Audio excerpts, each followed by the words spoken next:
me rappelle un peu la série sur l'unicité. Comme au départ, je me disais deux, trois leçons, mais ces 2 dernières nuits, j'ai passé des nuits presque blanches. J'ai creusé, creusé. Il y a tellement de choses. C'est difficile à couper et à tamiser pour donner l'essentiel. Et je commençais à regarder un peu l'histoire de l'Église. Mais aujourd'hui, quand je voulais commencer, j'ai senti une autre direction un peu, c'est-à-dire avant de rentrer dans l'étude, soi-disant, de l'histoire de l'Église, je voudrais juste établir certains points, juste adresser certains points, et puis après, nous allons développer. Peut-être aujourd'hui, nous n'allons pas entrer en détail dans l'étude historique de l'Église et des doctrines, des différentes doctrines, mais c'est important que nous regardions ces choses. J'étais content tout à l'heure en passant de voir le frère Guy Arnold connecté. Je ne sais pas s'il est encore là, mais je l'ai vu dans une post. Ils sont là, contents de le voir. Amen. Je l'ai vu dans une photo avec le pasteur Rafa. C'est très bon, j'étais très content. Il y avait des baptêmes à l'église de Bergenville et ils étaient là, ils étaient tous transpirants, mais c'est bon que de le voir là-bas. Alléluia, gloire au nom de Jésus. Alléluia. Le Seigneur est bon, n'est-ce pas? Alléluia. Donc, aujourd'hui, avant d'entrer dans l'étude, soi-disant, de l'histoire de l'Église, je voudrais juste établir certains points.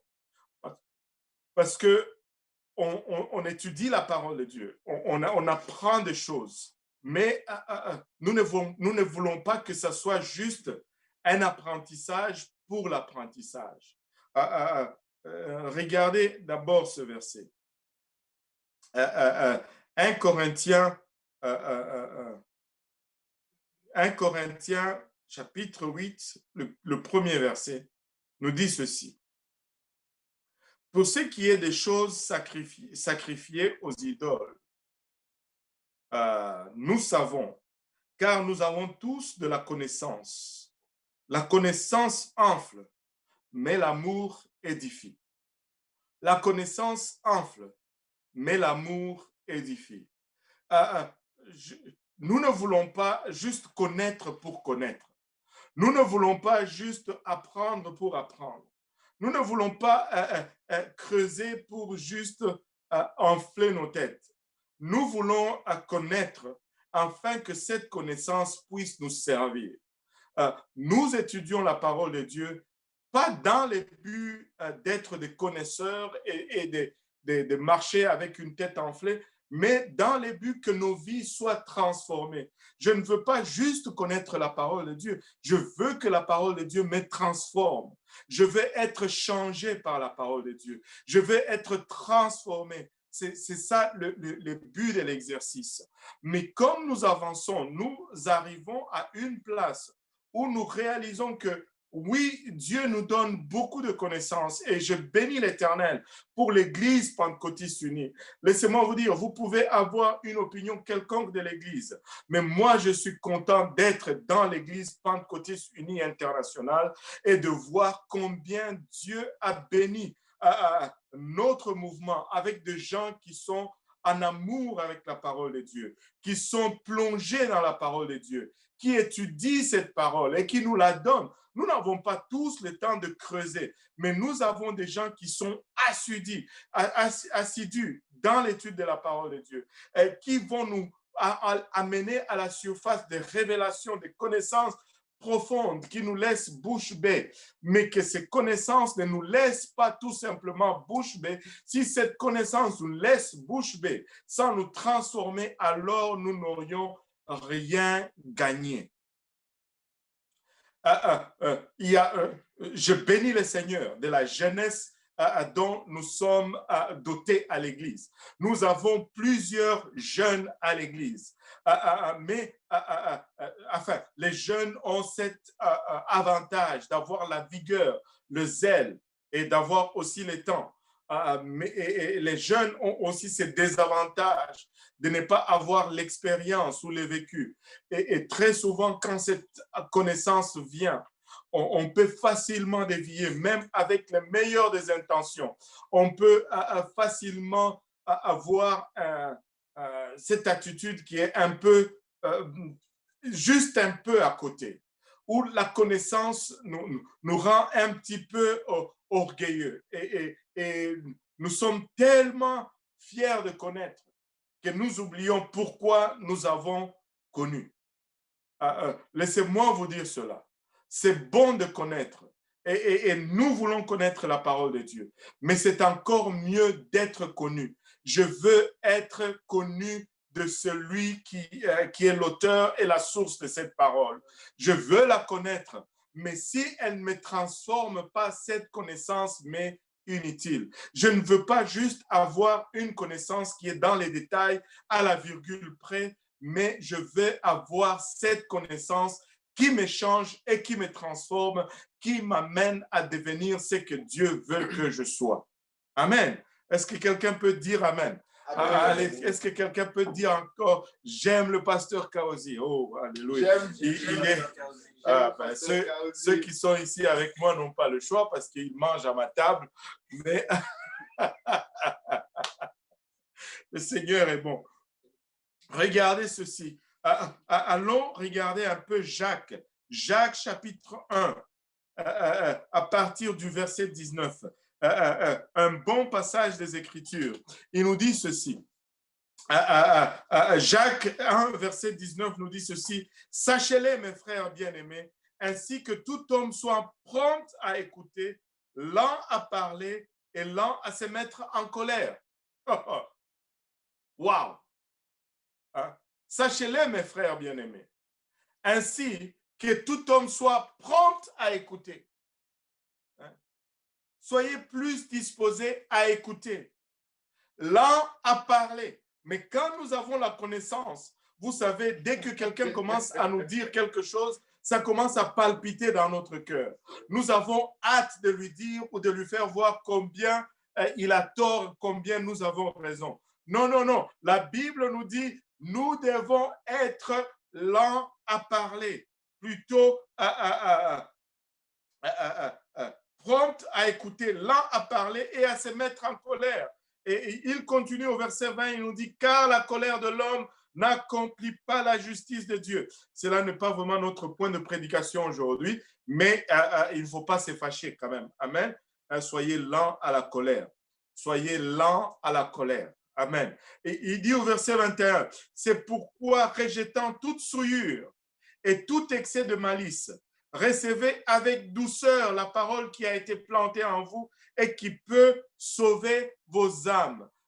Regardez avec moi ces versets. C'est pourquoi, rejetant toute souillure et tout excès de malice, recevez comment? Avec douceur la parole qui a été plantée en vous et qui peut sauver vos âmes. Si on donne cette parole, c'est pour que quelque part nos âmes puissent être sauvées. Le but de la prédication et du partage de la parole de Dieu, c'est pour que nos âmes puissent être sauvées. Je veux être sauvé. Par-dessus toute chose, je veux parvenir au salut. Et cela n'est possible que lorsque la parole de Dieu me transforme, lorsque ma connaissance de la parole a produit une transformation dans ma vie. Et on va continuer. Regardez le verset 22. Il nous dit, mettez en pratique la parole. Mettez en pratique la parole et ne vous bornez pas à l'écouter en vous trompant vous-même par des faux raisonnements. Écoutez, cette parole va me transformer quand je la mets en pratique. Cette parole va être utile à moi quand je la mets en pratique. Ça ne me sert à rien d'enfler ma tête de connaissances si c'est le peu que je fais, je sais, je ne le mets pas en pratique. Ça ne me sert à rien d'aller de révélation en révélation, de révélation en révélation. Si je n'arrive pas à une place où je mets en pratique cette révélation, elle m'est complètement inutile. Mettez en pratique la parole et ne vous bornez pas à l'écouter en vous trompant vous-même par des faux raisonnements. Pourquoi il dit en vous trompant vous-même par des faux raisonnements? Parce que des fois, quand on est enflé de connaissances, on arrive à une place où on pense que c'est cette connaissance qui va plutôt faire la différence dans nos vies. Non, non, c'est la mise en pratique de cette connaissance qui va faire une différence dans nos vies. Regardez, il dit pourquoi. Il dit car si quelqu'un, au verset 23, car si quelqu'un écoute la parole et ne la met pas en pratique, il est semblable à un homme qui regarde dans un miroir son visage naturel et qui, après s'être regardé, s'en va et oublie aussitôt quel il était. Écoutez, cette parole qui nous est prêchée jour après jour, ces révélations qui nous sont données, cette connaissance qui nous est transmise, doit nous amener à une place où nous réalisons que nous sommes des hommes naturels, des hommes qui ont hérité d'une nature déchue et que sans Dieu, nous ne pouvons pas y arriver et que la seule façon que nous pouvons y arriver, c'est d'arriver à cette place où cette parole devient une pratique quotidienne dans notre vie. Sinon, cela ne nous servira de rien. Sinon, ça serait comme si nous nous regardons dans notre miroir et nous oublions promptement qui nous sommes. Et c'est une place dangereuse que d'arriver à un endroit où tu oublies qui tu es parce que tu vas refaire les mêmes erreurs, tu vas commettre le même péché que tu avais commis hier si tu oublies qui tu es. Alléluia. Et regardez le verset 25. Mais celui qui aura plongé le regard dans la loi parfaite, la loi de la liberté, et qui aura persévéré, n'étant pas un auditeur oublieux, mais se mettant à l'œuvre, celui-là sera heureux dans son activité. Oh, alléluia. Je ne sais pas si vous le voyez. Il dit, mais celui qui aura plongé le regard dans la loi parfaite, la loi de la liberté. Écoutez, nous prêchons cette parole, nous l'enseignons avec intensité. Mais laissez-moi vous dire ceci, vous serez toujours libre de la vivre. Personne ne peut vous forcer à vivre cette parole. Personne ne peut faire la police chrétienne pour vous.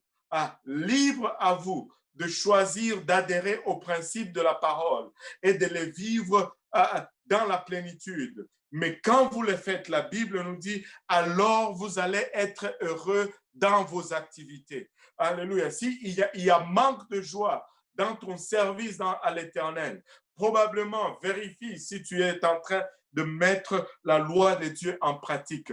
On m'a envoyé une image qui m'a interpellé cette semaine. Et cette image avait deux photos.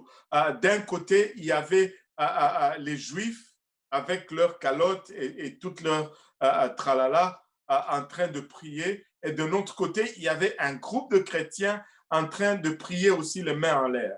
Et l'image du côté des Juifs, il y avait cette inscription. Les Juifs ont rejeté le Messie, mais ils ont embrassé la loi de Dieu.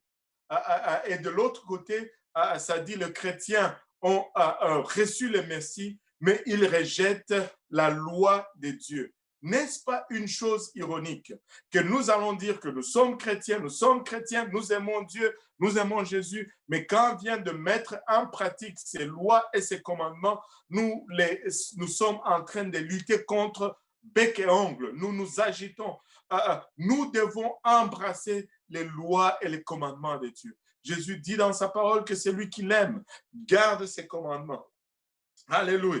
Il dit, mais celui qui aura plongé, Jacques 1, 25, mais celui qui aura plongé le regard dans la loi parfaite, la loi de la liberté, et qui aura persévéré, n'étant pas un auditeur oublié, mais se mettant à l'œuvre, celui-là sera heureux. Alléluia. Il sera heureux dans son activité.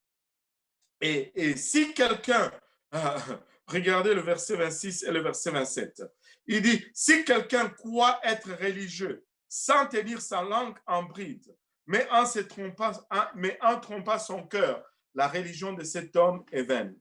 La religion pure et sans tâche. Regardez ce dernier verset.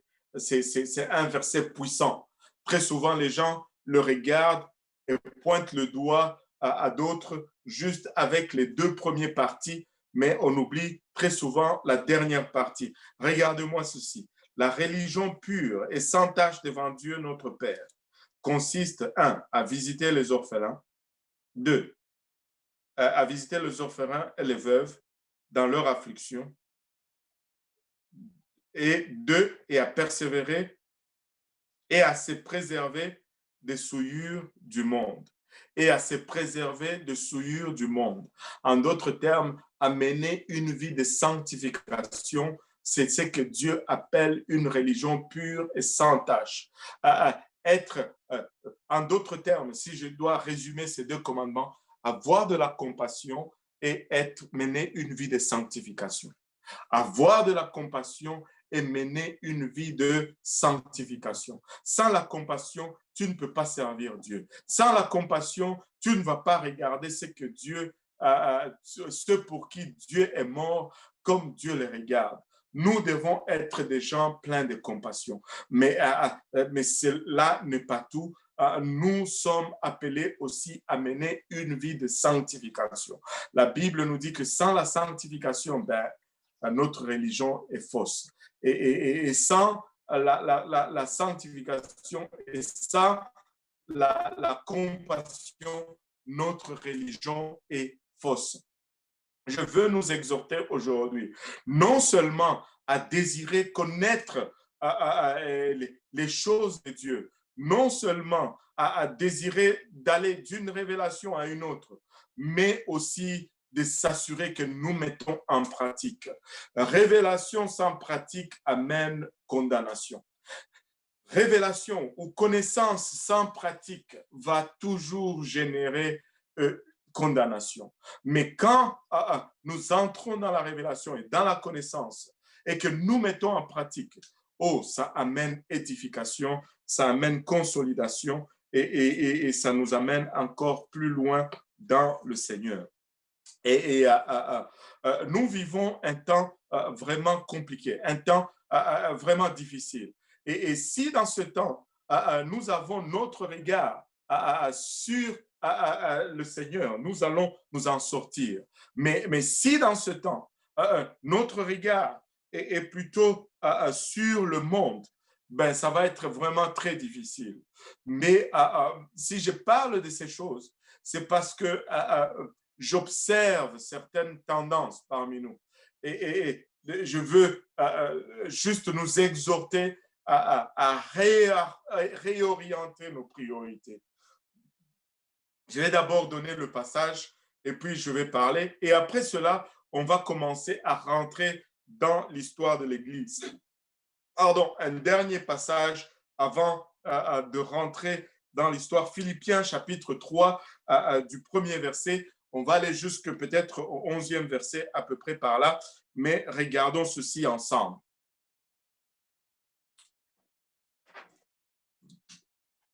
Philippiens 3, verset 1 nous dit: au reste, mes frères, réjouissez-vous dans le Seigneur. Je ne me lasse point de vous écrire les mêmes choses. Et pour vous, cela est salutaire. Je vais le relire encore. Est-ce qu'il y a quelqu'un sur Zoom là qui peut me lire juste ce premier verset? Quelqu'un qui est connecté là sur Zoom peut me lire juste ce premier verset, involontaire.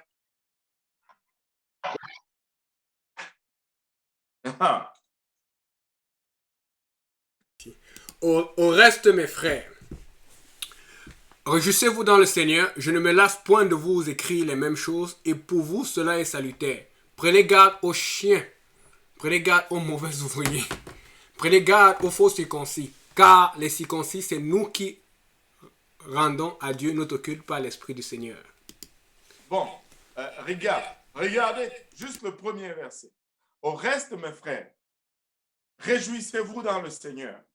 Il ne dit pas réjouissez-vous dans le monde, réjouissez-vous dans le Seigneur.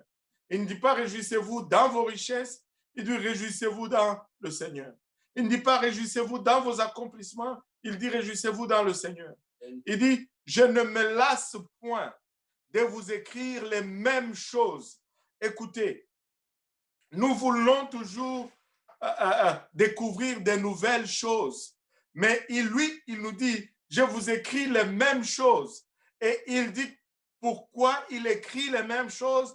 Parce que pour nous, cela est salutaire.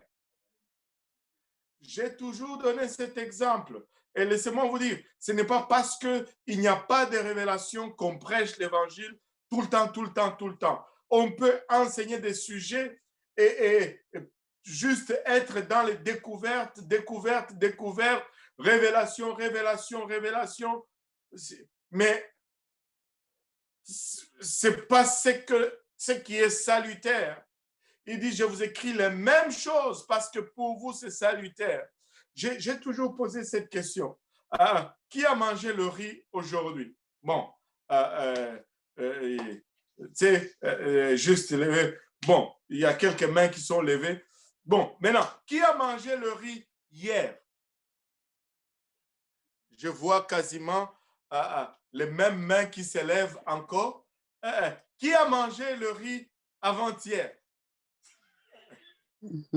Les mêmes mains s'élèvent encore.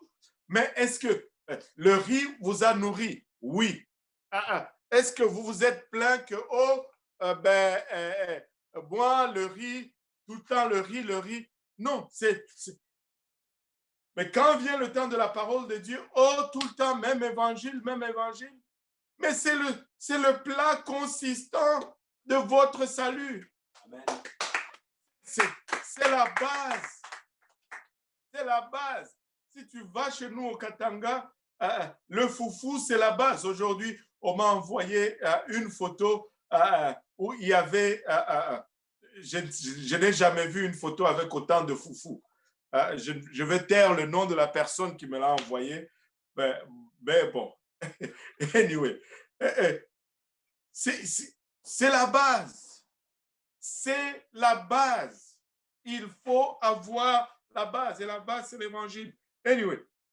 Avançons encore un peu, car le temps est notre ennemi. Le verset 2 nous dit, prenez garde aux chiens, prenez garde aux mauvais ouvriers, prenez garde aux faux circoncis, car les circoncis, c'est nous qui rendons à Dieu notre culte par l'Esprit de Dieu qui nous glorifions en Jésus-Christ et qui ne mettons point notre confiance en la chair. Il avertit contre les faux prophètes, contre le faux enseignement, contre les fausses doctrines. Et le but vraiment de cette étude sur l'histoire de l'Église, c'est pour encore une fois trouver une façon de revenir en arrière et de voir l'historique de l'Église, d'y déceler les doctrines fondamentales et d'avancer avec ces doctrines, de voir l'origine des fausses doctrines, mais ce n'est pas juste pour connaître l'histoire, c'est pour que nous soyons affirmés dans la connaissance et que nous puissions être des pratiquants de cette connaissance, que nous puissions ôter tout doute dans notre mental et que ce que nous allons faire, nous puissions le faire avec fermeté et assurance, sachant que nous sommes établis sur le bon fondement. Maintenant, il dit, moi aussi cependant, j'aurai sujet de mettre, verset 4, ma confiance en la chair.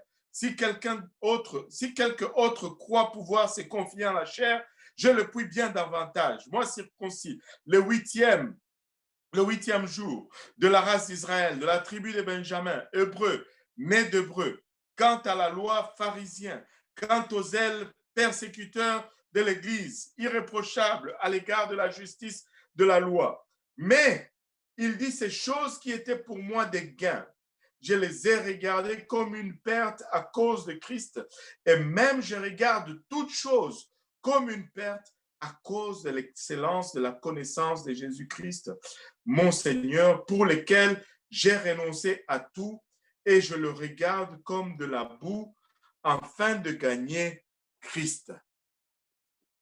Waouh! Regardez, Paul nous dit ici que s'il devait juste regarder à son héritage traditionnel, il a le droit de se glorifier de tout. Mais il dit qu'il est arrivé à une place où la connaissance de Jésus-Christ a produit en lui cette attitude qui les pousse à regarder tout ce qui est charnel, tout ce qui est matériel comme étant de la boue. Il est arrivé à une place où l'excellence de la connaissance de Jésus-Christ l'amène à regarder le monde comme étant rien, comme étant vanité. Mais comment expliquer que nous, pentecôtistes, avec toute cette excellente connaissance que nous avons, nous arrivons à une place où nous retournons encore à nous inquiéter de ce qui est matériel. Nous arrivons encore à une place où nous sommes préoccupés de notre réussite matérielle, de notre réussite professionnelle ou académique, ou de notre épanouissement soi-disant quelconque. Laissez-moi vous dire ceci. Si nous avons atteint une connaissance excellente de Christ, nous allons aboutir à une place où nous regardons les standards de ce monde, ce qui est comme le critère de réussite de ce monde. Nous allons regarder toutes ces choses-là comme de la boue. Est-ce que suis-je en train de dire, bon, maintenant, abandonnons tout effort, soyons des fainéants, ne travaillons pas? Non, 1000 fois non. Ce n'est pas ce que je suis en train de prôner, mais je suis en train de dire ceci. Alléluia. Notre priorité devait être constamment Christ. Et notre premier objectif devait toujours être le ciel. Laissez-moi vous dire, nous pouvons gagner et atteindre et accumuler et être reconnus, avoir des diplômes qui nous sortent même jusque dans les oreilles, n'avoir pas assez de murs dans nos salons pour accrocher nos diplômes. Mais si, lorsque la trompette sonne, nous ne sommes nulle part pour être retrouvés, ça ne nous servira à rien. Tu peux avoir des millions, alléluia, dans le compte en banque. Mais si tu vas aujourd'hui et qu'on te diagnostique avec un cancer et qu'on te dit, alléluia, qu'il te reste 2 semaines, 1 mois à vivre, laisse-moi te dire, tous ces accomplissements, ça sera juste de la boue. Alléluia. Accrochons-nous à Christ. Ne bougeons pas, alléluia, nos priorités. Ne nous trompons pas en bougeant nos priorités. Une fois que nous sommes venus à Christ, nous étions tellement zélés, nous étions prêts à tout abandonner à cause de cet évangile. Mais Dieu nous a prospérés, Dieu nous a bénis. Ce n'est pas aujourd'hui que nous allons arriver à une place. Nous ne sommes pas arrivés là où nous sommes en mettant le monde ou notre réussite personnelle ou notre réussite familiale comme une priorité. Nous sommes arrivés là parce que nous avons fait de Jésus-Christ notre priorité. Alors, gardons cette priorité à la bonne place, frères et sœurs. Gardons cette priorité. Je suis en train d'ouvrir juste mon cœur. Écoutez, ce n'est pas le ministère qui nous a amenés là où nous sommes. Ce n'est pas, alléluia, les études qui nous ont amenés là où nous sommes. Ce n'est pas nos carrières.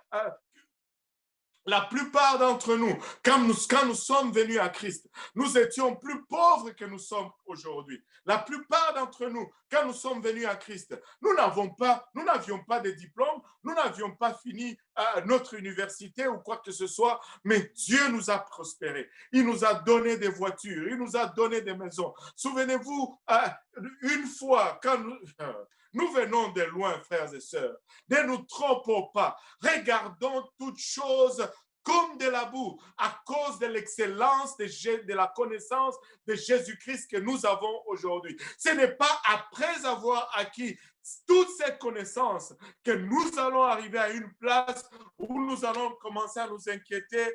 Oh ben là, mes enfants, comment ils vont se développer? Et ils ont besoin de Jésus-Christ. S'ils ont le zèle, alléluia, de la connaissance de Jésus-Christ, laissez-moi vous dire, c'est Dieu que nous servons. Ne nous a jamais abandonnés. C'est Dieu que nous servons. Il nous a sortis de loin. Nous n'oublions pas, alléluia, d'où il nous a sortis. Ne changeons pas nos priorités aujourd'hui. Ne bougeons pas nos priorités aujourd'hui. Il y aura un prix à payer. Oui, il y aura toujours un prix à payer. Pour réussir dans le monde, nous payons un prix. Et pour réussir dans ce qui est éternel, il y aura aussi un prix à payer. Mais j'accepte volontiers, moi et ma maison, de payer ce prix. Je veux le payer et je veux parvenir, alléluia, avec assurance au salut si Dieu me le permet. Alléluia. Écoutez, Dieu nous a permis de connaître tellement. Mais avec cette connaissance, on observe une perte de zèle de sa maison ou de zèle de son œuvre ou du zèle de juste de notre marche chrétienne. On commence à nous dire, ah mais tu sais, écoute, je ne veux rien savoir, je veux juste aller au ciel. Oh, pasteur Kausi, tu es très radical. Écoutez, si tu vas t'en sortir dans ce monde, tu vas être radical pour le Seigneur Jésus-Christ. Le diable est très radical dans ce qu'il fait. Le diable est à l'extrême dans ce qu'il fait. On m'a parlé d'une histoire juste pour vous illustrer comment le diable est radical. Quelqu'un qui a tué une femme qui était enceinte et parce que, à cause de la façon qu'il a frappé, aussi le fœtus qui était dans le ventre de la dame est mort aussi. Et là, le dossier était devant le tribunal. Là, on dit, est-ce qu'on va l'accuser avec un double homicide ou bien il a tué juste une personne? Et ils disent, si nous l'accusons d'un double homicide,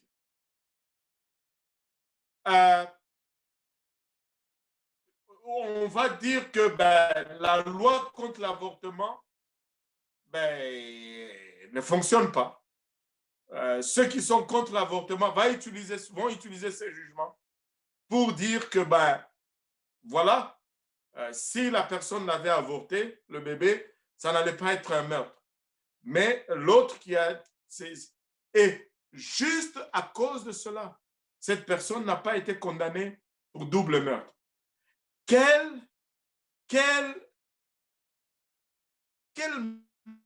mentalité démoniaque.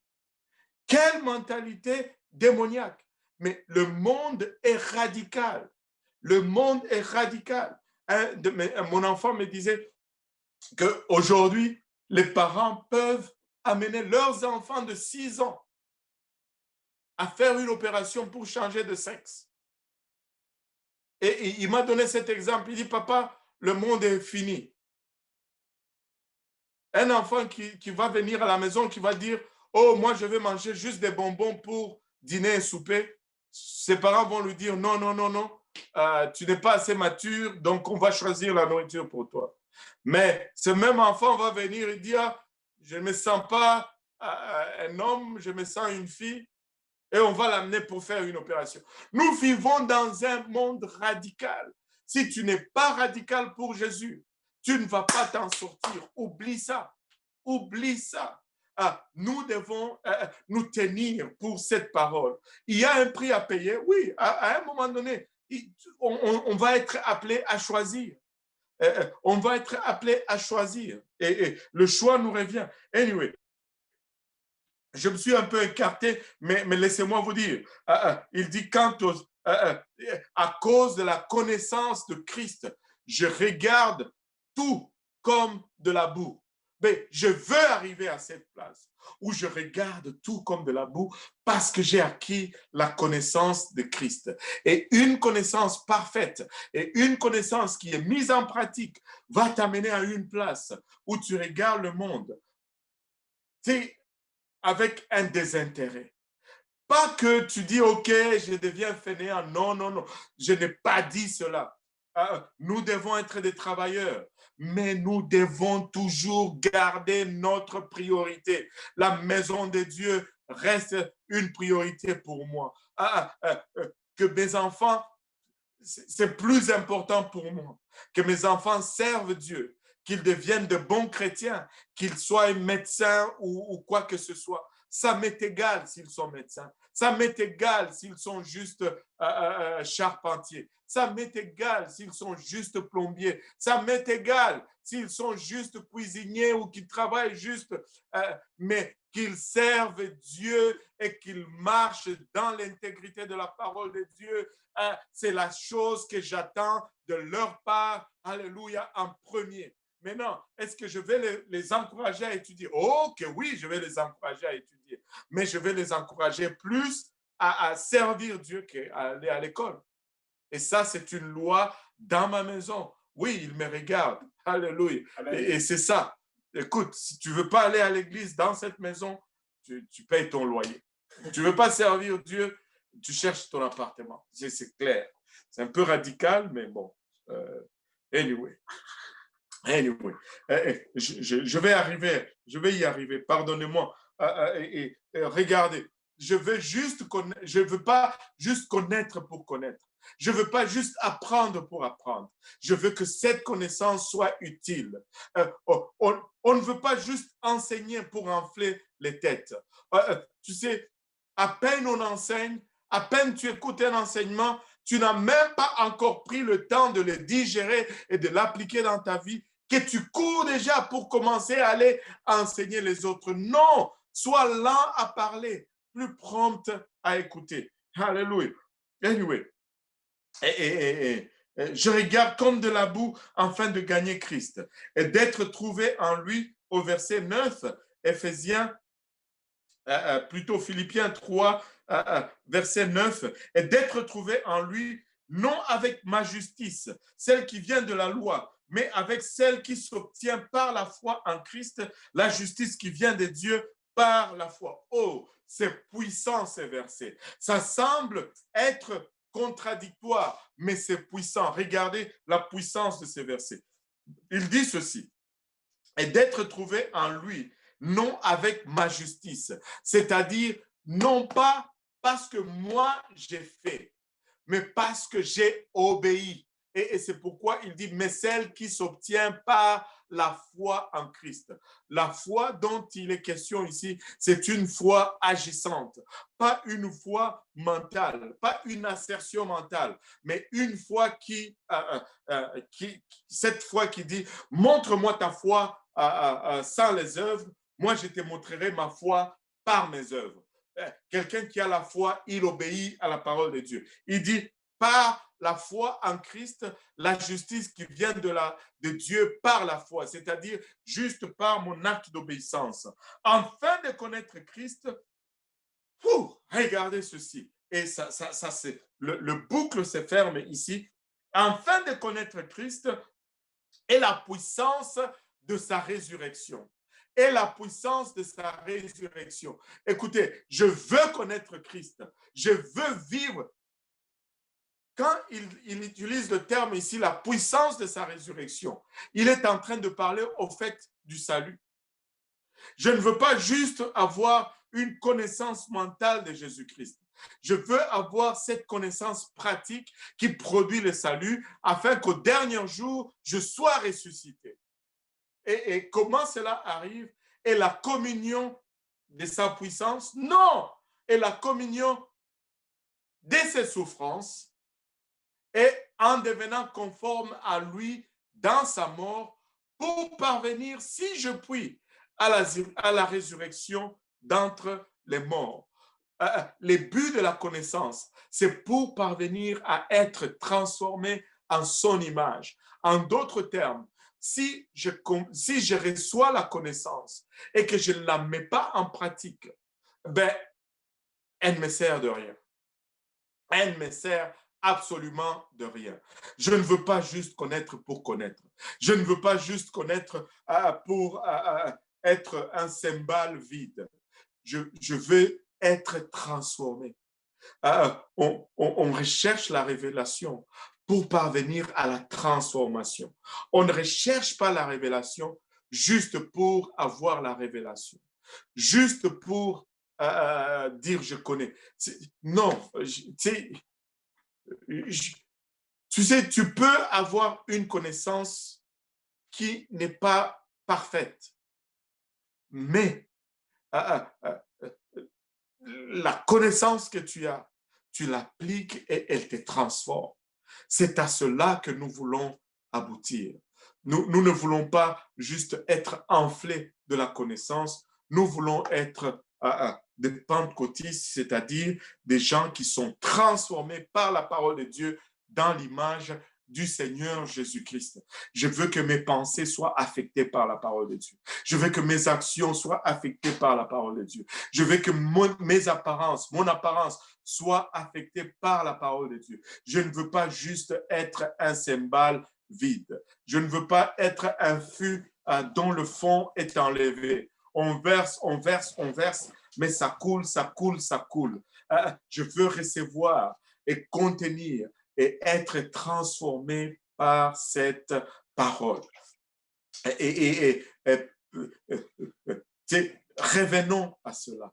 Revenons à ce que Dieu veut que nous soyons. Des gens qui sont juste là, intéressés par le gain des âmes, intéressés par le royaume de Dieu et en train de mettre le royaume de Dieu vraiment comme priorité.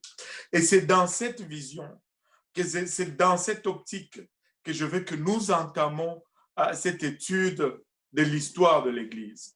Pas juste pour connaître des faits historiques, mais que notre connaissance soit raffermie et que notre pratique soit réelle, afin que nous puissions